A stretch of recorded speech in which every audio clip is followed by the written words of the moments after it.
روزيت دويهي كرم من 10 سنين مرضت. تألمت كتير وتوجعت، وجعني اجري وايدي كتير، ما خليت حكي.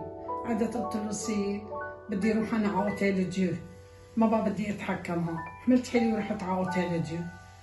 قال لي الحكيم فحصني وعمل لي ARN، بيطلب سيد. ما قال قدامي، قال له يا سيد مرضى ما بيشفي. كل الطريق طلعنا من عند الحكيم وصرت ابكي بالسياره. طلعنا على اهدين عند طموبيل التمثيل، بيقوموا جيراني بيشوفوني انه جيت من بيروت، بيطلعوا عند البترك بيجيبوا لي فنجان تراب، نعمل المسبحه عندهم وبمرق الفنجان على ايدي. بصير جسمي ما بعرف ايش هو هذا الاحساس اللي بيجي على جسمي، ما بعرف ايش هو هذا الاحساس.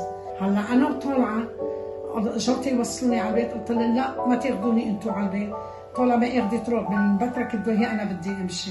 الثاني طالعه لبرا بقلب على الارض، بتطلع بايدي، برفع ايدي بالطلوع بالرفقه جاي فيني امشي، صرت اركض.